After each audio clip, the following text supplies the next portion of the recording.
Olá, meus alunos, tudo bem com vocês? Aqui quem vos fala é a professora Elaine.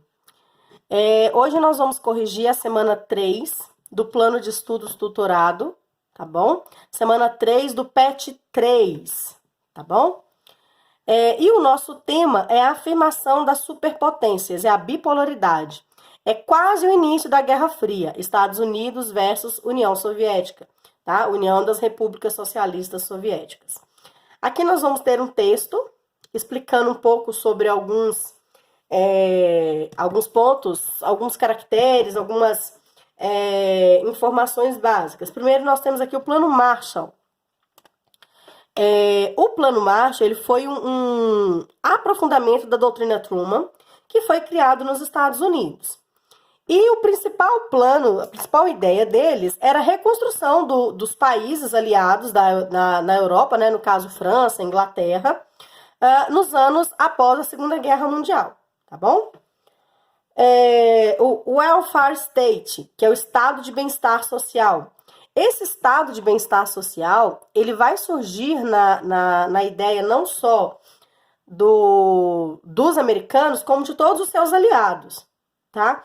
E esse estado de bem-estar social vinha também com a ideia da política da boa vizinhança, desenvolvida lá no início da Segunda Guerra Mundial. E eles queriam, para ter esse bem-estar social, eles tinham que reorganizar toda a economia, não só nos Estados Unidos, mas também nos outros países, ok? Aqui nós temos algumas imagens para a gente poder interpretar. O estado de bem-estar social moderno nasceu na década de 1880 na Alemanha, com Otto von Bismarck como alternativa ao liberalismo econômico e ao socialismo.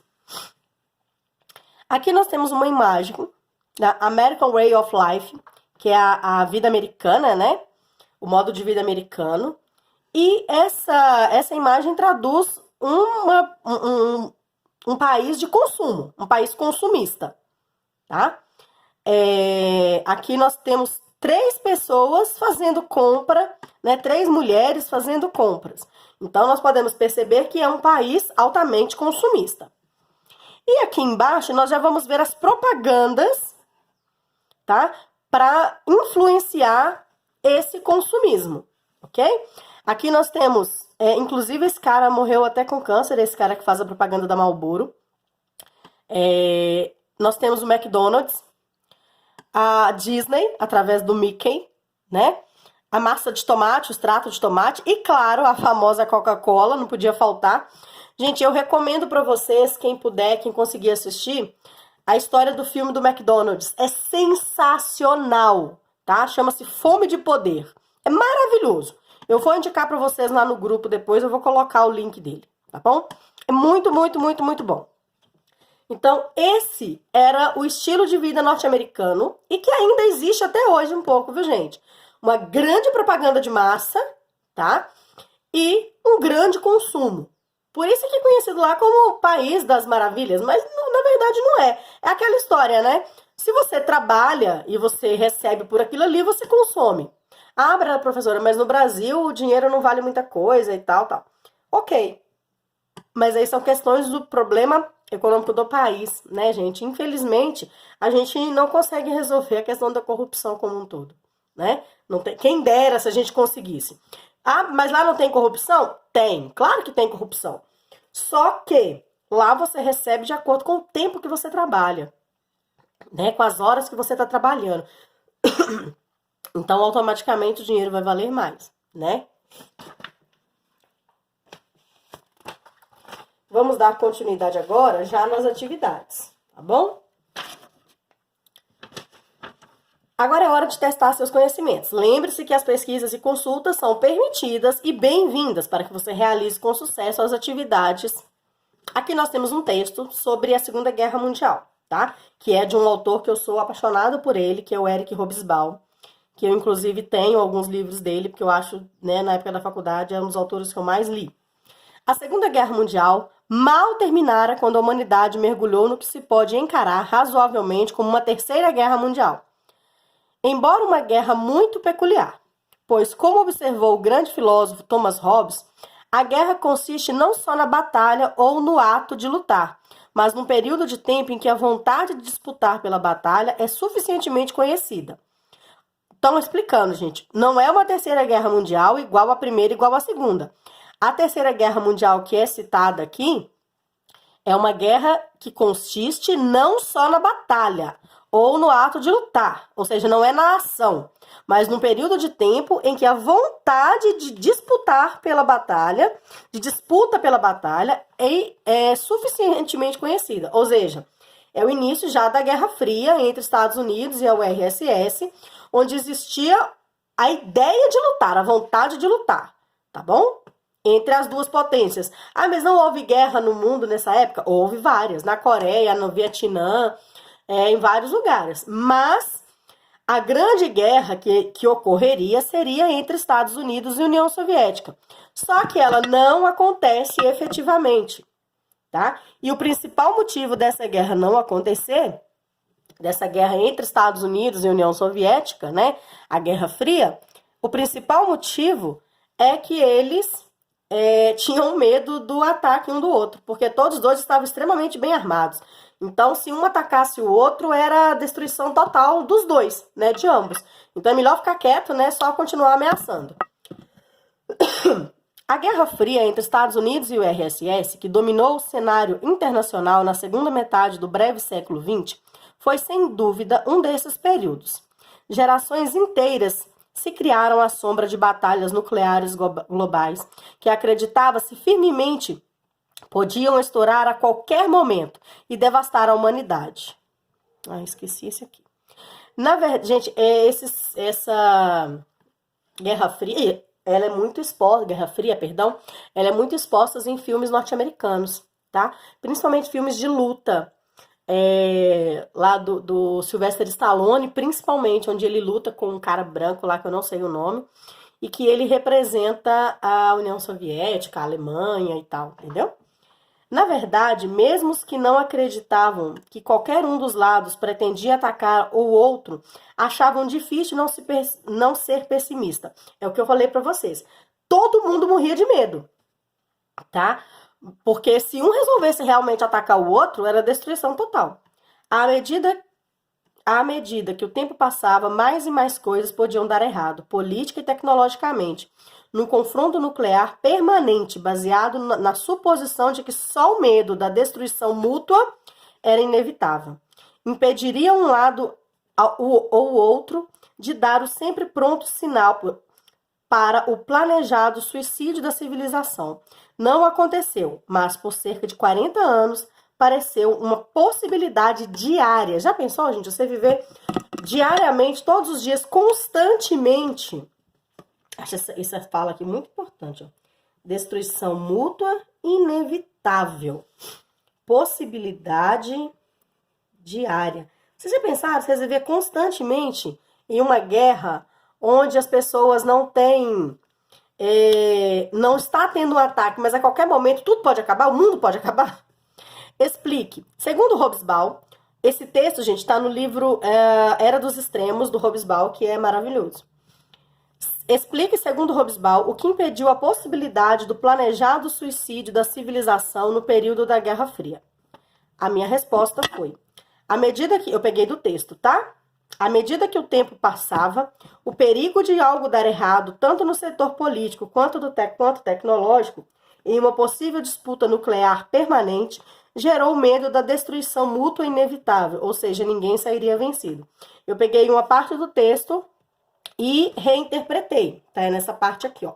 À medida que o tempo passava, mais e mais coisas podiam dar errado, política e tecnologicamente. Num confronto nuclear, que era o que eles estavam preparando, permanente, baseado na suposição de que só o medo da destruição mútua inevitável, tá? Então, eu peguei esse texto e coloquei aqui como resposta. Por que ela realmente não aconteceu, gente? Por medo de que se esse ataque nuclear acontecesse em ambas as partes, o mundo acabaria. Aqui nós temos a afirmação das superpotências American Way. Mais uma imagem, né, gente? American Dream, que é o sonho americano, né? Aqui nós temos uma família americana com tudo aquilo que uma família americana tinha sonhos em ter, tá? Uma churrasqueira, piscina, bicicleta, esse aqui é o cortador de grama, um barco, né, à disposição. Aqui temos os sucrilhos, né? Então aqui nós temos tudo aquilo, digamos assim, que uma família americana gostaria de ter, né? A imagem retrata aspectos relacionados aos novos hábitos e padrões de consumo estabelecidos pela sociedade norte-americana no conjunto do pós-Segunda Guerra Mundial, tá? Aqui já acabou a crise de 29, nós já estamos em outra fase. Apresentados pelos diferentes instrumentos da mídia ocidental, como símbolos do progresso e do bem-estar material, os fetiches da cultura norte-americana passaram a influenciar a conduta e os valores da ordem capitalista mundial. Após a superação da depressão econômica da década de 1930, a sociedade norte-americana vivenciou a emergência de um novo ciclo de prosperidade e crescimento econômico. Contribuía em nível interno para essa nova realidade o programa Fair Day, que é o justo trato, do presidente Henry Truman.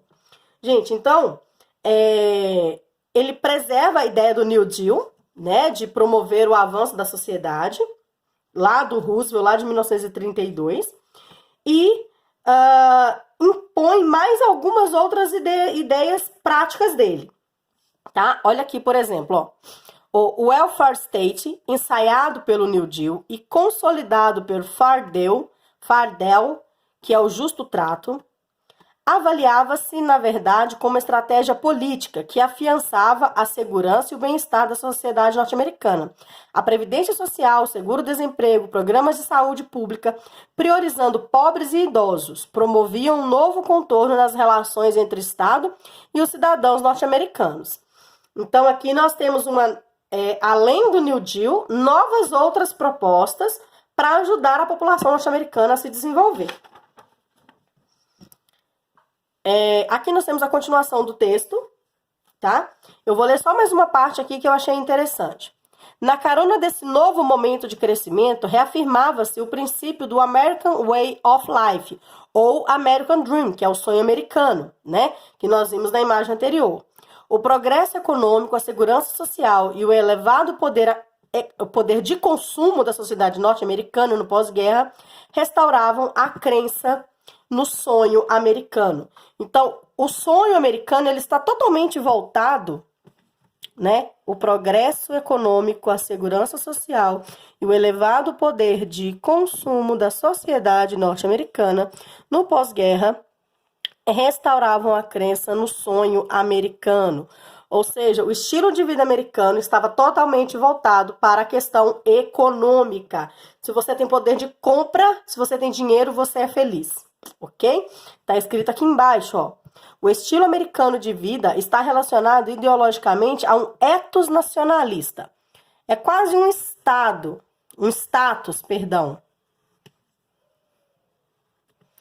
enraizado na Declaração de Independência, redigida por Thomas Jefferson, enfocada na valorização dos inalienáveis direitos à vida, à liberdade, à procura da felicidade.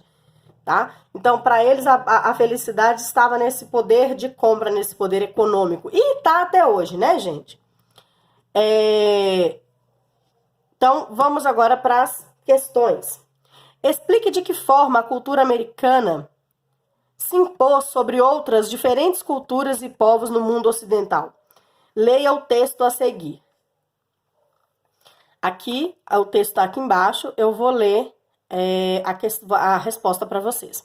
A cultura norte-americana, caracterizada pelo elevado padrão de consumo, tornar-se-ia modelo para o mundo ocidental, veiculada tecnologicamente pelos novos meios de comunicação, em franco desenvolvimento como o cinema, a televisão, além do rádio, ultrapassando as suas próprias fronteiras. A cultura norte-americana se impôs sobre diferentes povos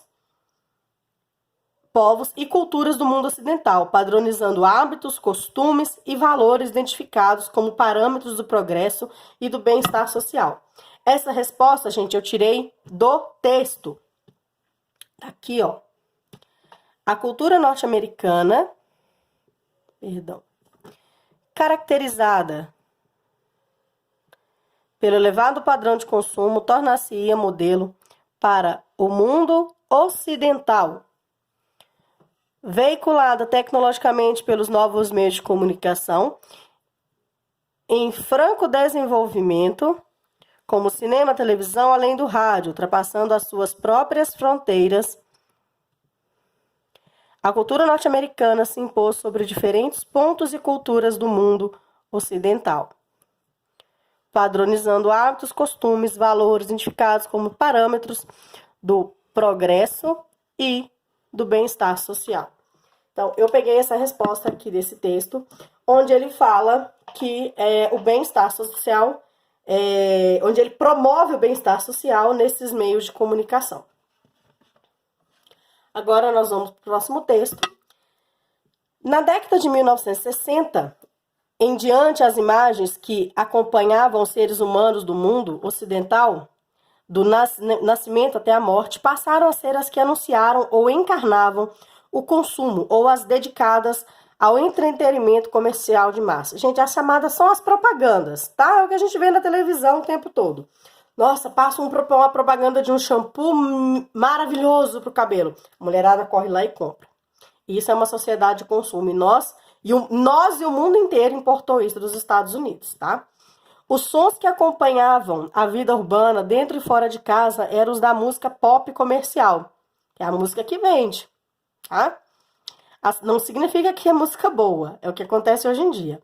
As palavras que dominavam as sociedades de consumo ocidentais não eram mais as dos livros, mas as marcas comerciais de produtos ou do que se podia comprar.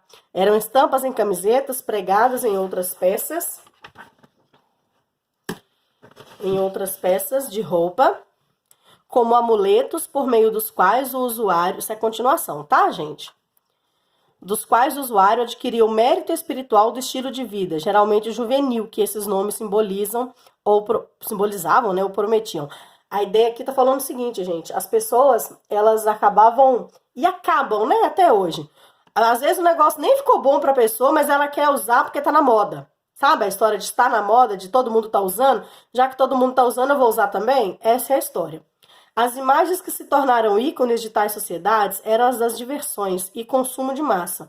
Estrelas de cinema e produtos enlatados. Vou só pegar a imagem aqui de novo para mostrar para vocês. Olha aqui, ó. Estrelas de cinema, tá? Walt Disney, produtos enlatados. Isso era o que vendia, gente. E é o que vende hoje em dia, né? O que um ator fala, o que uma banda de música fala, um cantor fala, o negócio quase vira lei, né? Assim, é meio errado a gente pensar assim, mas é a verdade, né? Muitas pessoas agem hoje em dia de acordo com o que é falado na mídia, né? Não surpreende que na década de 1960, o coração da democracia de consumo, a principal escola de pintores, abdicasse diante dos fabricantes de imagens, tão ou mais poderosas que a arte tradicional. A pop art. O que acontece, gente? A pop art significa uma arte popular. Só que eles estavam sendo tão massacrados por aquela cultura daquela imagem que eu mostrei pra vocês, que eles acabam aderindo a ela. Falavam, não tem cão, vai gato. Não tem tu, vai tu mesmo, sabe? Se não tem outro jeito, vamos fazer o jeito que tem. E esses aqui são os artistas principais, o Andy Warhol, o Roy Lichtenstein, esse aqui é sensacional, eu gosto muito dele, e o Robert Rauschenberg. Passava o tempo reproduzindo com tanta exatidão a insensibilidade quanto possível os badulaques visuais do comercialismo americano. Latas de sopa, bandeiras, garrafas de Coca-Cola, Marilyn Monroe. A Marilyn Monroe foi usada pra caramba.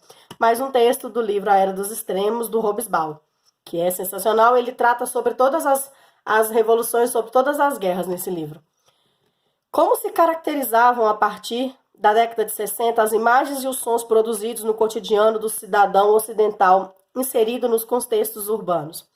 Peguei do texto. As imagens que acompanham os seres humanos do mundo ocidental, do nascimento até a morte, passaram a ser as que anunciavam ou encarnavam o consumo ou as dedicadas ao entretenimento comercial de massa. Os sons que acompanham a vida urbana, dentro e fora de casa, eram os da música pop comercial, que tá aqui, né, bem no início do texto. 2. Para que grupo social a cultura de massa em especial era dirigida? As marcas comerciais de produtos ou do que se podia comprar eram estampadas em camisetas, pregadas em outras peças de roupa, como amuletos por meio dos quais o usuário adquiria o mérito espiritual do estilo de vida, geralmente juvenil, que esses nomes simbolizam ou prometiam. Era direcionado a pessoas, isso aqui é uma resposta pessoal, tá? Essa parte aqui, ó. Era direcionado a pessoas que desejavam ter e possuir itens que podiam os destacar perante a sociedade. Sabe aquela história de eu tenho, eu estou usando o que está na moda? Pois é, essa era a ideia. De que maneira a pop art está relacionada à sociedade de consumo? A pop art, eu pus os artistas aqui, passava o tempo reproduzindo com tanta exatidão a insensibilidade quanto possível os badulaques visuais do comercialismo americano, latas de sopa, bandeiras, garrafas de Coca-Cola, Marilyn Monroe. Eu coloquei aqui. Tentaram criticar o consumismo, porém o movimento aconteceu ao contrário, aumentando mais ainda o consumo. Né? Eles tentam não ir na onda, mas eles não conseguem. E aí eles acabam desenvolvendo mais ainda a cultura de comercialização. Bom, gente, hoje nós ficamos por aqui com a correção das atividades, tá? Qualquer dúvida, me procurem no nosso grupo do WhatsApp ou me procurem no privado também, se vocês precisarem, tá bom? Eu estarei disposta a ajudar vocês. Beijos, abraços, Nelaine.